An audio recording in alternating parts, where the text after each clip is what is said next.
Well, hello and welcome to the Dating Advisory Board. We're so excited to have you join us tonight. We have an amazing show. We have unbelievable guests on today. We have Dr. Darcy Sterling. She is a licensed clinical social worker and the star of E! Network's hit show Famously Single. Darcy and her wife, Stephanie Sterling, share their New York City practice, Alternatives Counseling, where they specialize in working with high-achieving individuals who want more out of life. In addition to working with clients individually and with couples, Darcy and Stephanie offer workshops on emotional intelligence, which I love. I can't wait to hear more about that, Darcy. Yes, please. Yes, please. Please. Goal achievement and relationship skills. And they are best known for their online course, Relationship Skills Bootcamp, which teaches participants the skills necessary to drastically improve their relationships and their lives. And then we have Mema Carmo, the best-selling author here, international speaker, coach, and CEO of Tiger Lily Foundation, Huffington Post columnist, and owner of Bliss magazine. Bliss. And we can't wait to talk about different events. Yes. And the fabulous Eve Monica's on the show today. Hi. President of Sip with Socialites. It's a blog on event style and philanthropy. Eve is an astute tarot card reader specializing in the realm of love. So yes. So we're so excited that everyone's here today. And Darcy, we're so excited to just get all your knowledge. Hi, Darcy. Great to meet you. We're so excited. How are you? Yes, we're good. Okay, so did I miss anything on your background? Just to make sure. But I just want. That was the longest intro ever. I'm sorry that they gave you such a long one. No, but I wanted to learn from it. So I'm just so excited because I talk a lot about emotional intelligence, right, in relationships, and I don't think people really know about that. So I'm so excited to get into that.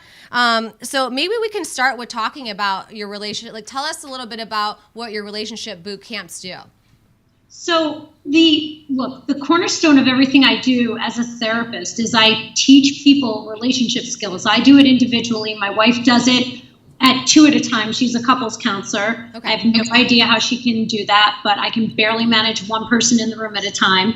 But it doesn't matter what people come to me for. No matter what they've come to me for, we are always talking about relationships, how to navigate their relationships, how to communicate better, how to effectively advocate for themselves. Doesn't matter if they've got an issue going on at work, if they've got an issue going on in their family of origin, or in their friendship group, or in their intimate relationship. It's always relationship skills. So after I finished season 1 of Famously Single, my wife and I got together and thought, maybe it's time that we put our different strengths together and put together like a deeper dive on Famously Single, where we gave people the opportunity, those people who are really up for a challenge and want more than just concepts. They really want to learn how to employ the skills that I talk about on the show. And so what we did was we built a 9-week course. It's literally it is a boot camp. It teaches you everything you need to know to properly navigate every relationship you have, most importantly, your intimate relationships. And it doesn't matter if you're single or if you're coupled, because it's all about building your individual relationship skills. And our perspective is that regardless of so lots of people come to me and they say, well, but I'm in a relationship and my partner doesn't want to do this. If only you took the course and increased the relationship intelligence by 50%, that's 50% change in that relationship. Can you imagine if your relationship was 50% better than it is? Wow. Yeah. Yeah. It's a lot because I don't think people know the necessarily tools in a relationship. They just think maybe, I'll just figure it out as it goes along. But if you had those boot camps, or you're listening and you're trying to gain knowledge to be better in a relationship and knowing who you are, I think is. And look at how well it's worked out for us. Our divorce rate hovers north of 50% at any given moment. Like, we're not born innately understanding relations. They're skills. And that we don't teach people this in school, and we expect them to be able to navigate relationships, is insulting to our intelligence, and it's a setup for disaster. It's the reason why people suck at relationships. So Darcy, what are maybe 2 or 3 top emotional IQ tips you would give a person, single or in a relationship? I think that one of the most important skills we can have is knowing how to communicate our needs. Especially, women have this need to please, and we are always walking this fine line between not wanting to be that bitch, not wanting to be overly aggressive, and then sometimes having to, choke on our own truth, because society has set us up in a way where we're kind of damned if we advocate for ourselves, and if we don't, we're like that beat me, kick me, doormat. And so one of the greatest, I think, tools that I can offer any gender, but particularly women, our peeps, is to teach us how to communicate, how to appropriately advocate for ourselves without coming across as being, having a sense of entitlement, without losing it, without being able to be triggered in a conversation, emotionally escalated, and keeping your cool. That is the ultimate superpower. And if I can equip somebody with that, every aspect of their life transforms. That's really powerful. One more question for you. So a lot of my friends, come to me and Jen and Eve with the same story. Their boyfriends or husbands can't really communicate with them properly or share. They're not really connecting intimately. So how do you help women talk to men about how to, what they're feeling and thinking? Because we're always like, what the heck's on his mind, right? Right. So why can't he just say what he feels, Emotionally intimately, right? Thank you. Emotional intimacy. That's right, because we want intimacy. We want emotional intimacy with whomever we're with.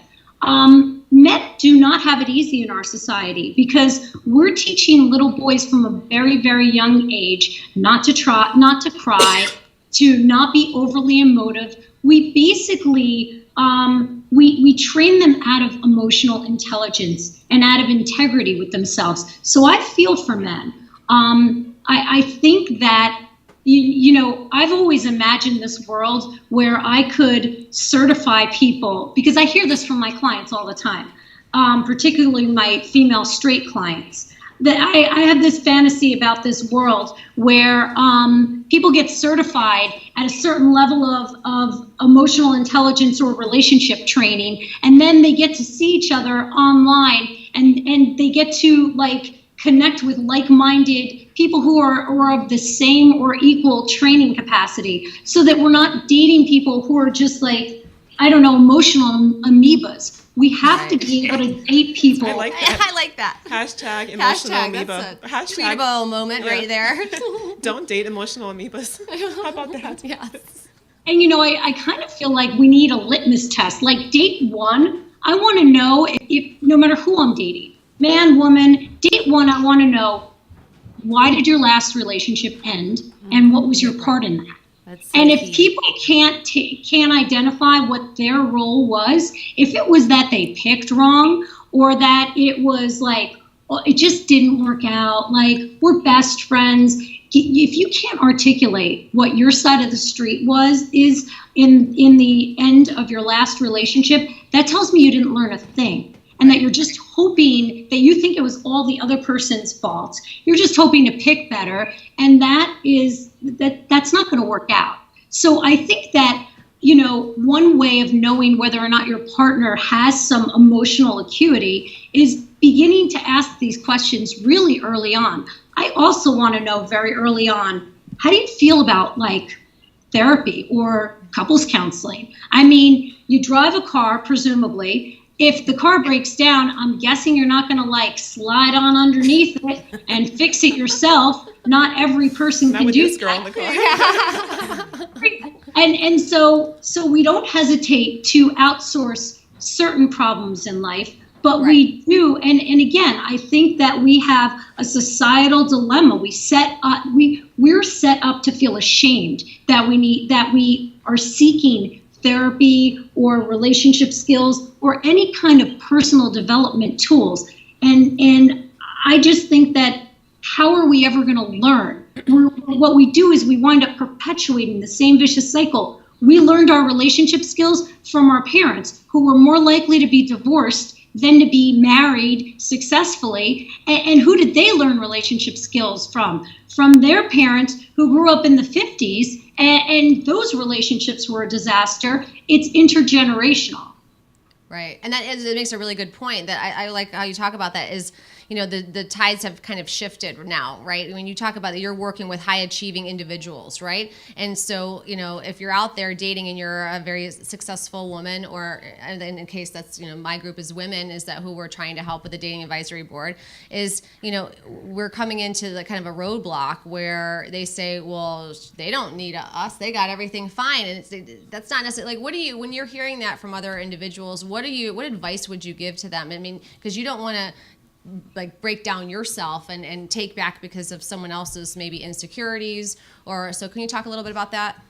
I just need you to rephrase the question. I'm not 100% clear what you're asking. When you're saying that you're talking with you're working with high achieving individuals, right? Mm-hmm. And being women who are highly successful and they're out there dating, and then you hear from guys saying, well, she doesn't need me because she's got everything. Why would she need me? And they would think, well, maybe I should, kind of not dumb myself down. That's not the right word, but no, the point is clear. Like how does a woman navigate that when she's successful in her life, not to intimidate the guy that she's dating? Exactly. Right. That's the question. Yes. I think that if that is, look, I think that's a red flag right there. If you find yourself conflicted over whether or not he's capable of celebrating your successes. If you feel like you have to dial down your achievements, I think you're with somebody who is incompatible with you. I think successful women require incredibly secure, grounded, rooted partners in life. And look, it's not to say that there's never moments of like, whoa, wait a minute, how's this going to change our life? When I first got my show, my wife Steph and I, we had many long conversations about what that would look like, even leading up to it, because I had been trying to build my media career for 7 years. It's funny, people are like, oh my God, how'd they discover you? I'm like, oh my God, I was working for 7 years, Right. trying to be discovered. But like we had been preparing for years for that moment. And then when that moment came, we really had to have conversations. Like it scared both of us. We were both afraid of how this might change our world, my ability to walk down the street, our tribe here in New York City. And so we, I'm happy to say that it all worked out fine. Nobody recognizes me. In New York, people are too cool for school. They're not going to like flag you down and stop you and be like, oh my gosh, you're the host of that show. They would never do that. So luckily for me, life hasn't changed that much, but there are moments, legitimate moments in every relationship where you do have to be able to have those really uncomfortable conversations. And, I remember saying to Steph, look, you knew who you were dating from the beginning. I have been the same person. Yeah. I was always going to be that person who was going to be standing on a platform saying, look at me, in whatever way, shape, or form. And so you need to encourage my light to be as bright as possible. I can't be with somebody which is not to say that I gave her an ultimatum at all. A, that was never even a thought in my mind. And B, Steph was completely willing to explore this with me. But look, you can't be with somebody who's not at the same level as you. I mean, you wouldn't date somebody, if you consider yourself to be, you're all beautiful women. You're not going to date somebody who's unattractive, right? You're going to date somebody who's physically compatible with you. It has to be the same intellectually. It has to be the same emotionally. And it has to be the same in terms of their, how secure they are. People have to be secure with each other, and we have to cheer each other on. Right. Darcy, I heard one of my good friends, Bruce Van Horn, told me, he said, you know what the issue with you is? He's like, you have to date people on your energy level. And he's like, you've been dating people because you like them and they're fun or they're charming or they have great, whatever the thing is. But he said to me, if you're dating not where your energy is, if your energy is here and you're doing great things and you're on a high trajectory and you're moving and you're changing the world, and the guy you're dating just sees she's attractive, she's fun, she's pretty, he's not going where you're going. And so at some point, He's going to think, well, she's too much for me. She's too strong. He's going to find somebody else, or he's going to cheat or be dishonest with you, or hurt your feelings. And that really changed my perspective on dating in the past couple of months, because I would just date. But now when I meet guys, I think, what's this guy's energy telling me? What am I feeling when I'm with this person? And if his energy is similar to mine in the sense where it's high energy, then I think that you're more aligned. I love that. I really, really love that. And I think I would take that even a step further and say, as individuals, we're going to grow throughout life, we hope, emotionally, spiritually, intellectually. If our partner is not like-minded, if our partner is not somebody who is drinking the Kool-Aid along with us, is not willing to work on themselves, is not willing to go to a weekend workshop or a retreat to better themselves, if that's your jam and your partner's not willing to do that, you're going to outgrow that person. I see you guys elbowing each other. Because that's her word. Yeah, that's true. my jam. That's my jam. So I'm like, that's your word. That's my Let me jam. hear what's happening. Should I just interview your prospective boyfriends for you? Yeah. Would you please? Yeah. Well, can I you just- have one question. Give us 3 questions that we should ask on the first date, because I think you're right. Asking questions, finding out why and how their last relationship ended. But also, you may find out maybe their relationship hasn't ended. With that too. Oh, that's an interesting conversation. So, can you give us 3 questions that we should ask? Something when we first meet someone new. So now I think that so much of this is in the delivery. I think that we can take almost any questions and make them flirty and make them sexy and make them playful. So I don't recommend that we deadpan 5 minutes into the first date these questions, but I do think, look, I want to know, when was your last relationship? Right. When did your last relationship end? And why? So that's 1. 2, what did you learn? What did you learn about yourself in your last relationship? I like that one. What was your biggest takeaway? What do you think your biggest mistake was in your last relationship? Again, I'm looking for red signs. I'm looking to rule people out, because you're beautiful women. You're going to have tons of candidates. It's like looking through a stack of resumes. You're looking initially for the typos, so you can get rid of some. I like that. I like that You're one looking for too. the typos. That's really good. I love that. A reasonable amount of choices. Yeah. So I'm looking for the red flags. I'm looking for the person who's going to say, yeah, I don't know what it is. I just don't pick well. That's what I'm looking for, so that I can say check, and then that's it. Not quite. That sounds harsh, but I'm not investing a whole lot of time with somebody like that. I want to know, how do you feel about personal development and emotional intelligence? What have you done to learn to increase your emotional intelligence? Again, this sounds so dry and it's going to be raid on the guy and he's going to go running for the hills, but I think it's all in the delivery. It doesn't have to sound as academic as I'm phrasing it. But I want to know, particularly right after the last question of what was your greatest takeaway from the last relationship? What was your mistake? I want to know, what have you done to change that since that relationship ended? If I hear something and I hear the craziest stories from my clients, I have this one client who recently asked that question of the guy that she was dating, and he was like, well, I've been doing a lot of yoga. I'm like, I'm sorry, what? I've been doing Your downward dog's on point. Yeah. Oh my God. Big typo. I Big can't. typo. Big typo. Totally. So I want to know in a concrete way. Right. We have to think of relationships the way we do business partnerships. I would never go into business with any of you ladies if I didn't know what your credentials were, if I didn't know why your last business failed, and if I didn't know what you've done since then to correct that deficit in your own development, in your own entrepreneurial intelligence. So we have to approach relationships the same way. Yeah. Just like being coachable, right? Being coachable in different aspects of your life, having coaches in different areas. I mean, that's how you succeed. I mean, look at all the successful athletes. They all have different coaches. I mean, when I played tennis, I had a serve, volley coach, I had a mental health coach, mental strategist coach was awesome. Thank God it was my dad's best investment. But think about that. By having a therapy, having those people to help be the better version of yourself, it makes a huge difference. Right? You can't be good. I always joke and I say it, but I mean, it's serious. If you can't look yourself in the mirror and, have that reflection on point, you should not be swiping right.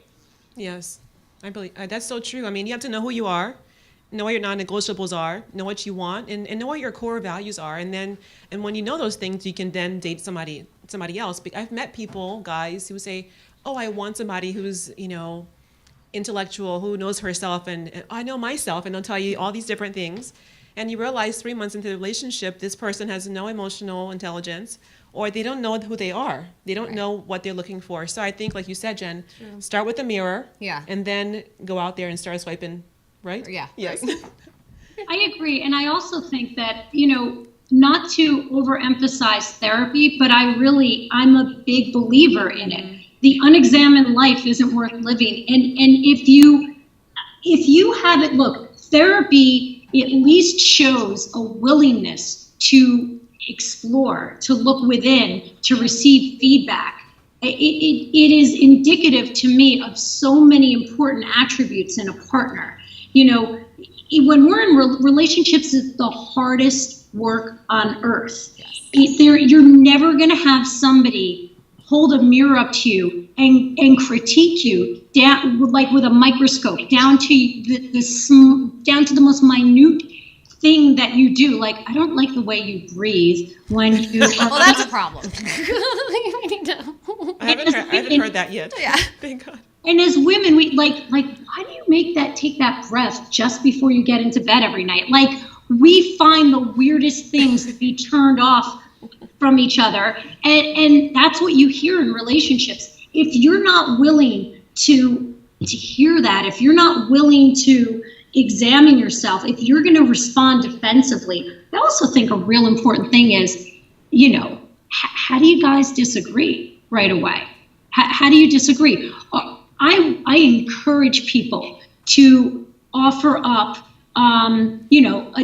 a different point of view. Maybe make it not super personal. Maybe make it about a current affair. Maybe make it about something that's going on in the news that day. But hear what your partner's perspective is, and then offer up a contrary, even if it's not the one that you believe in.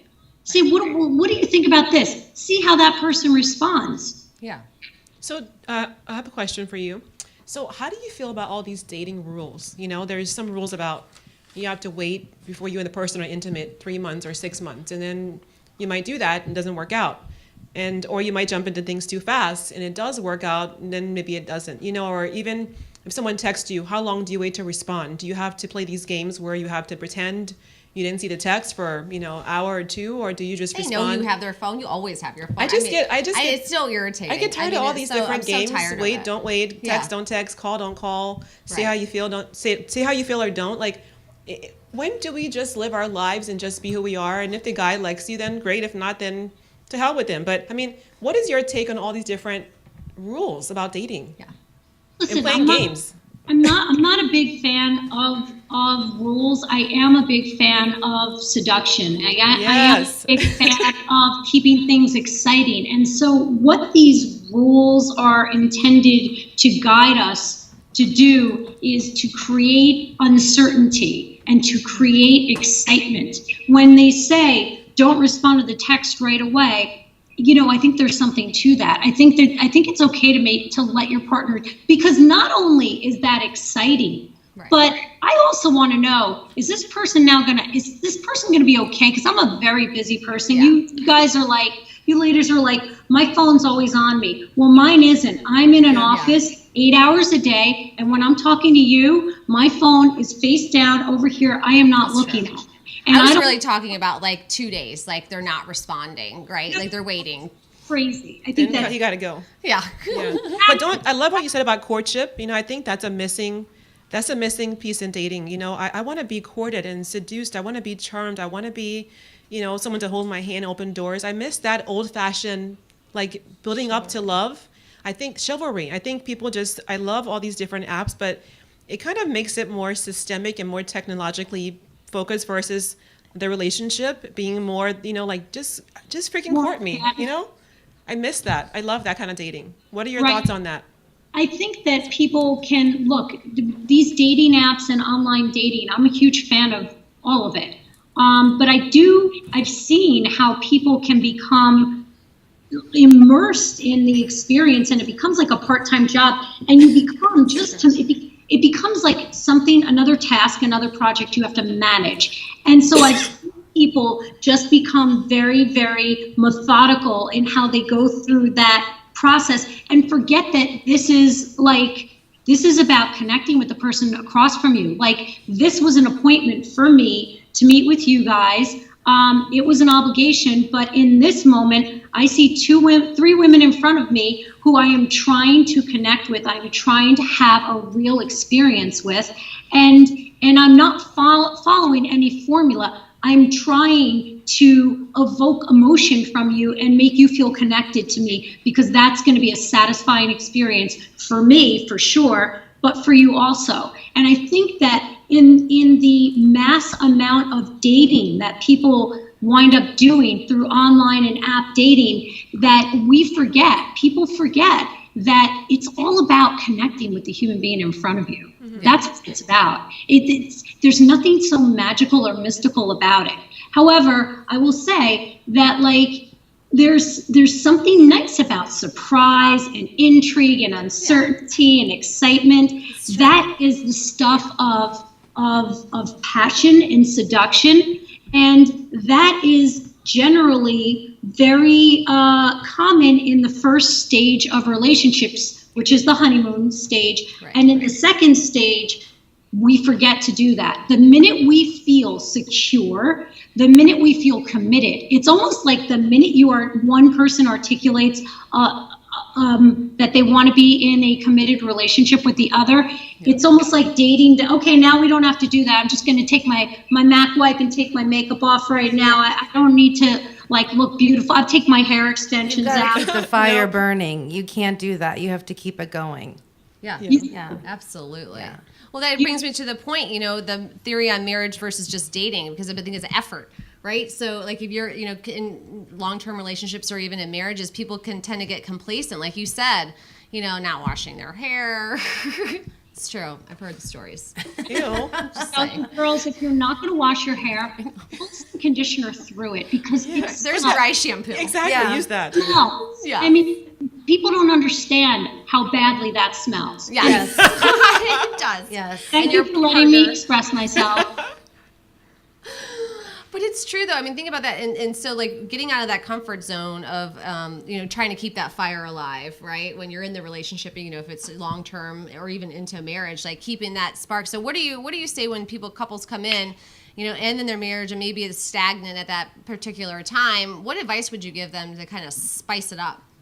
Can I just tell you the funniest thing? And my wife is on the other side of this wall, and it's a good thing she's not in here, because she and I deeply disagree about this. And she's like, "You're going to put us out of business." Here is what I think. I think that long-term committed relationships are like a fire extinguisher on passion.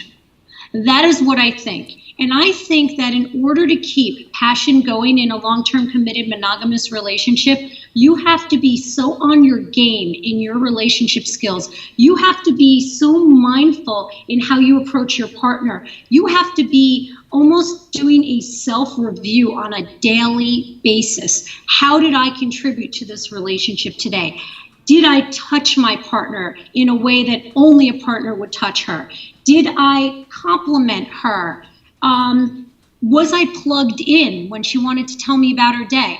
My wife plays sports. I could not care less about the sports that she plays. I love it. I am not a sporty girl. I'm more of a Dancing with the Stars kind of girl. I do not understand any of the rules in sports, but she wants to tell me about this dumb CrossFit every day of her life. And she wants to tell me how many... Let's be honest here. How many reps she's done, whether she has a PR is a personal record. Okay. So has she made a new PR? And like, my eyes could roll in the back of my head, to be honest with you. But even if I have to clench my nails to stay plugged into her and ask some compelling questions about it, because I care about her. I don't have to care about what she does. I care about her and her desire to share what she did that day in her passion, in her extracurricular activity is really just a bid to connect with me. It's just a desire. I don't have to be interested in that. So we have to be plugged into each other. And the alternative to doing it this way, which is to be on top of your relationship skills and like really mindful about how you interact with your partner, is the micro relationship. And I'm a big fan of it. You make a commitment for a certain amount of time and then you have a job performance review. I think it works. I love that. I love that. I really think it We works. got to start doing that. Yes. And Steph hates it when I talk about this. She's like, you're going to put us out of business. We sell a relationship skills course. I'm like, listen, They're going to come. They're going to go to it. because women aren't going to let it happen. I'm the only woman in the world who's a proponent of this. I get that. I'm alone in the room. Women are not going to agree to that. So in lieu of that, we have to get ourselves into a relationship skills course. We have to learn how to manage our relationships and how to keep the passion alive when you get past, the second stage of relationships is called the power struggle. It's picture two partners on either end of a tug of war. Yeah. That's where most relationships live and die. Most of them die there. And if they live there, it can be, you've seen those couples where they're just like platonic. Or maybe it's the Cold War where there's like passive aggressive, covert, like condescending remarks being said under each other's breath. Or there's just a myriad of reasons why they can't get out of that relationship, but it's not satisfying. Very few ever get out of that stage into the third stage, which we call mindful love, which is a hell of a lot of work. It means being mindful. We go to the gym whether we want to or not, ladies. We have to be mindful about the way we interact with our partners, whether we want to or not. It's not about do I feel like it. Right. Today I didn't feel like coming to work. I showed up, and I'm glad I did. Yeah. Wow, that's great. Well, hold on. We're going to take a quick break. I have one question. Okay, you go. I would like to know what your zodiac sign is and Stephanie's zodiac sign. Okay, I want you to guess mine. I knew you were going to say that. Sorry. All right, if you don't want to play the game, I'll just tell you. Oh, yeah, just tell me. I'm a Virgo. I knew it because you were talking about, like, doing all this extra work. Virgo's like work, work, work. Yes. Virgo.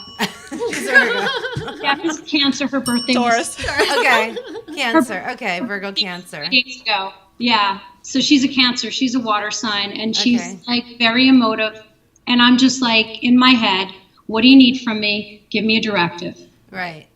And you know you need to put in that time to make her feel like, I do, because Nurtured and she has comforted. needs that I do not have. yeah. I don't have those needs. I roll like a guy a little bit. She's much more Miss CrossFit, who's like, this butchy dyke. She's just like first to cry in a Hallmark commercial. I'm like, I mean, I do too. That's very, yeah. But Virgos are really good with duty, so you know your duties. I do. Just give me a job description. Yeah. Give me a plan of action and I will assess the task and complete it. Make it happen. Yeah, but I have to have a list. But Virgo was what I was thinking, because I have a lot of Virgo friends. I know them very well. Like Jen. Is that right? Yeah. Yeah, I have most of my friends are, Taurus. Because Taurus and Virgos, they're Grounded. Grounded. And Virgos, Leos. All my feeds are coming up right on Facebook. I'm like, yeah, clearly I have a lot of friends. So I'm like, there's 10 birthdays today. Right. Oh, that's such a good way of assessing who we're attracted to. Yeah. No, that's great. Jinx. Yeah. Start talking like each other. No, it's great. Well, we're going to take a short break real quick, and then we're going to come back and get some more answers from Dr. Darcy.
Well, hello, back to the Dating Advisory Board. We've got the awesome guest, Dr. Darcy Sterling, on the show this evening. I mean, we are learning a lot. Mima and Eve, I mean, I am just so excited that you're on the show.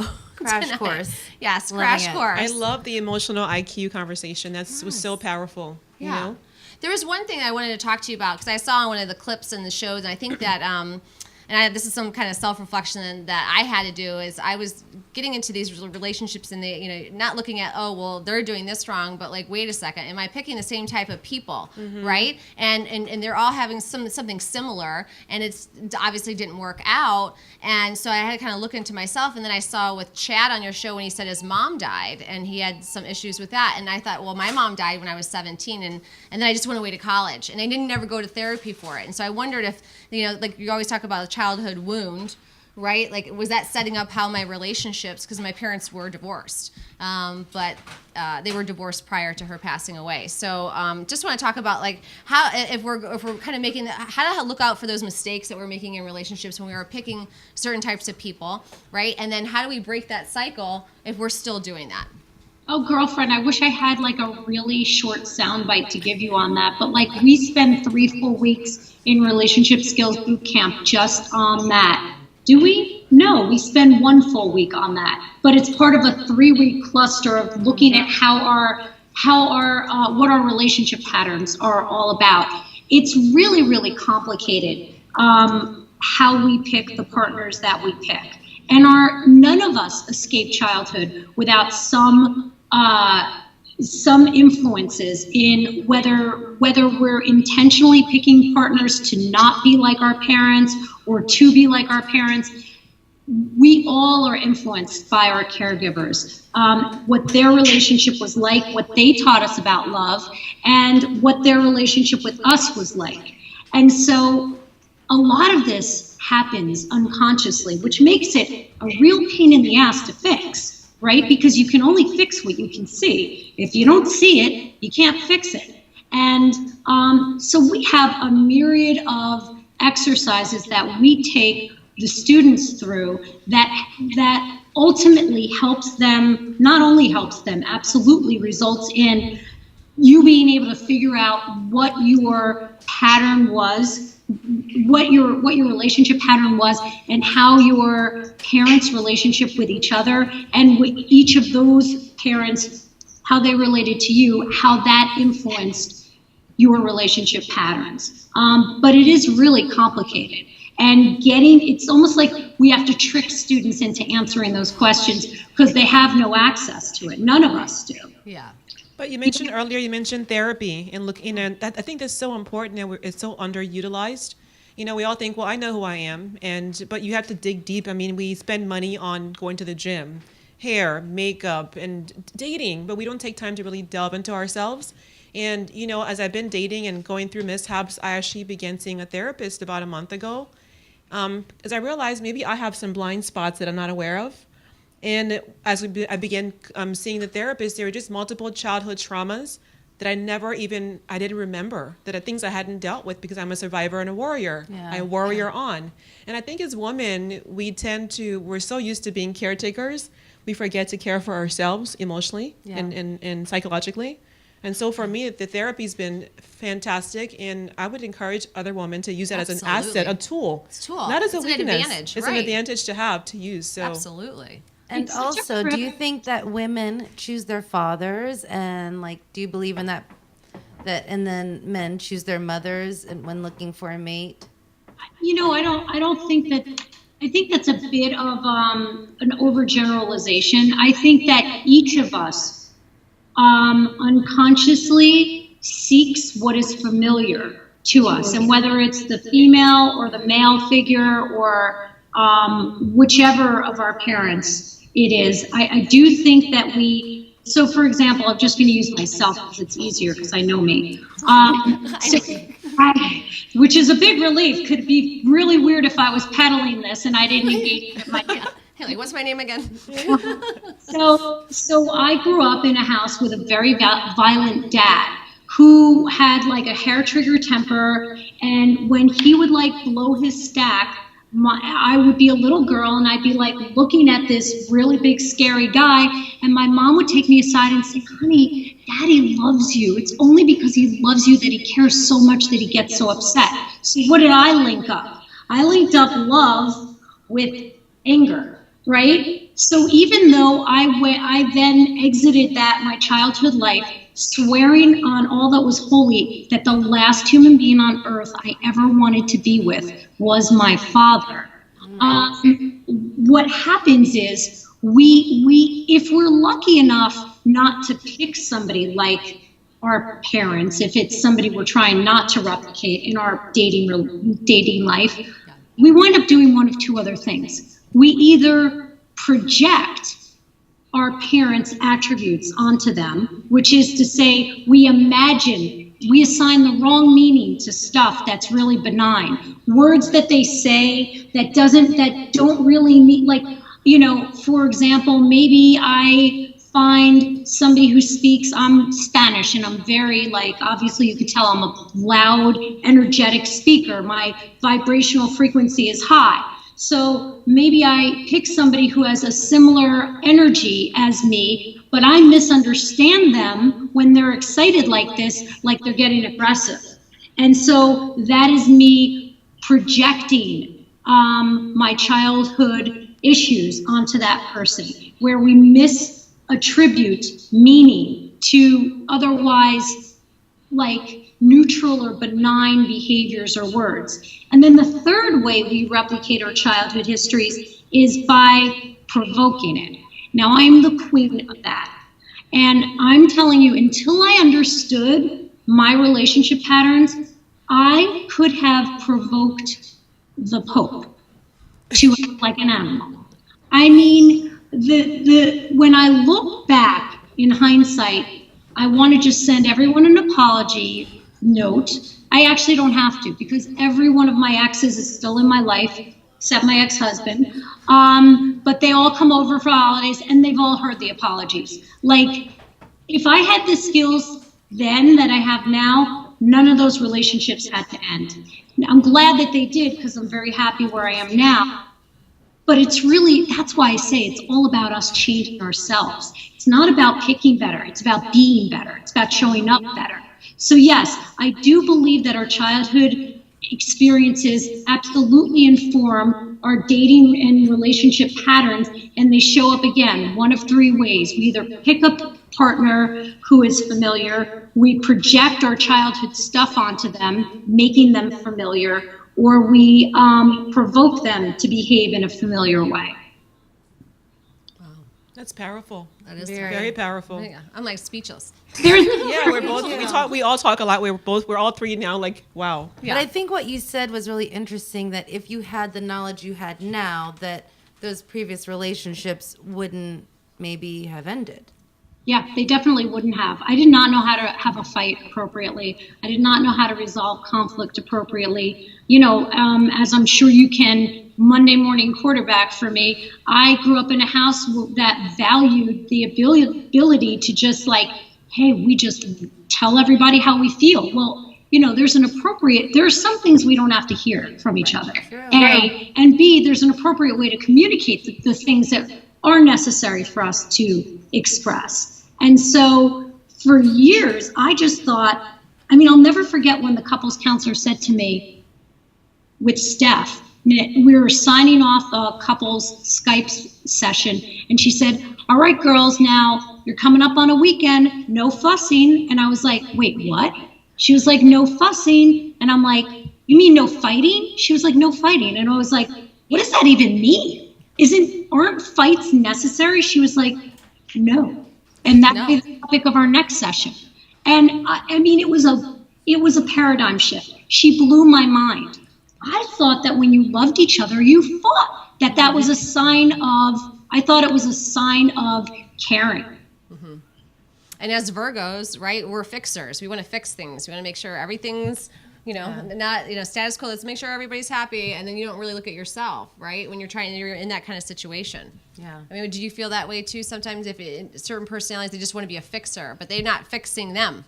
They're trying to fix other people, but those people aren't fixable. I think that's also her profession. She's a fixer. Right. That is, yeah. You would think, to your point, you would think that choosing this profession would make me less likely to engage in it personally. No, not with me. I want to fix everything because, and here's the other thing, I like everything to be your fault. At least you're honest about it. I know. you're honest. Exactly. In my natural habitat, like when I'm not being mindful, I don't want to be the bad kid. I was the bad kid growing up, so I want it all to be your fault. And I can argue my way around things. Are you sure? Because Virgo children tend to be like the good, like the favorite kid, like the. Well, A, I was not. I'm definitely not the favorite kid. And B, I have totally made up, compensated They're for like the that. best kids. Really, you're bad? I can't. I was troubled. I mean, you grow up in a violent environment. I mean, that you're not going to roll in a really healthy, perfect way. One of my brothers was perfect in response to the environment that we grew up in, but no, not me. I just broke every rule. I'm not controllable. Only I can control me. Right. And that's why I think sometimes in relationships, people try to control other people. And you think that's more of like, insecurity within themselves. That they're trying to, not, let them be who they are and try to, keep them down with the negative energy. What do you think about that? I think that if somebody is going to cheat or be dishonest, you can't build a fence high enough. So you might as well do your due diligence. Don't be a fool. But I mean, once you've made that commitment, you have I don't see an option other than to close your eyes and try and trust. Trust is not about being able to predict the other person's behavior. It's about trusting that you can handle what the other person does no matter what. Right. Wow. That's really powerful. I mean, I cannot believe it's already been an hour. That's insane. We need more time with you, I know we need Darcy. more time. I'm like, wait a second. I don't want this to end right now. We'll have drinks. I know. We were talking about coming up to New York. So you're in New York, right? I'm in New York. Okay, so we'll try make it to happen. we're gonna make it happen. Yeah, for Oh, sure. one quick question about your boot camp. Is it available online or only in your New York practice? So it's an online course. Okay. It's launching in like 4 weeks. And so if you go to relationshipskillsbootcamp.com, you can put your name on the waiting list so that when it launches, and we only launch it once a year, because Steph and I do office hours live every single week. Wow. So, and it's a lot of maintenance. I mean, we check your homework, we make sure we create accountability because everybody buys workshops and doesn't want to do them. We don't want to be that kind of workshop. So It's a 9-week online course. It'll start, when kids go back to school in September, but it'll launch in a few weeks. And relationshipskillsbootcamp.com if you want to put your name on the wait list. Yes, that's awesome. Well, this is so good. So I got one last question. So since have the awesome hit show, Famously Single, who's your celebrity crush?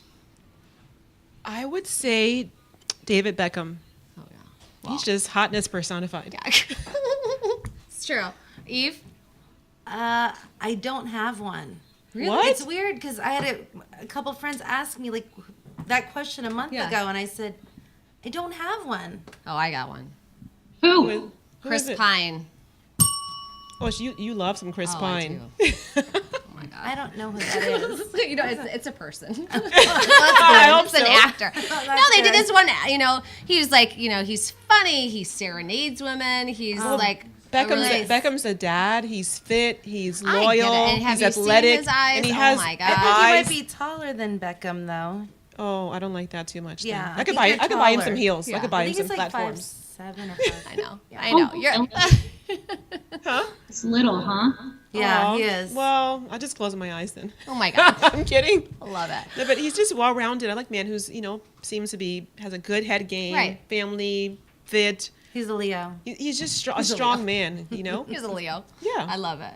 Well, Dr. Darcy, thank you so much. And we're so looking forward to watching season 2 and Famously Single. So make sure everybody tunes in for that. And I'll have all your contact information at the end of the show. And thank you again so much for being here. We learned a lot, and we got to have you back on the show. For sure. My pleasure. Thank you so much for having Great to me. meet you. Yeah. Thank You're you for all the awesome. information. Yeah. Yeah. Great tips, by the way. Awesome tips. Thank you. Thank you. Thank you. And we'll get you when we come to New York. Yes. Got it. For sure. All right. All right. Take care. Thank you. All right. Bye. Thanks, guys.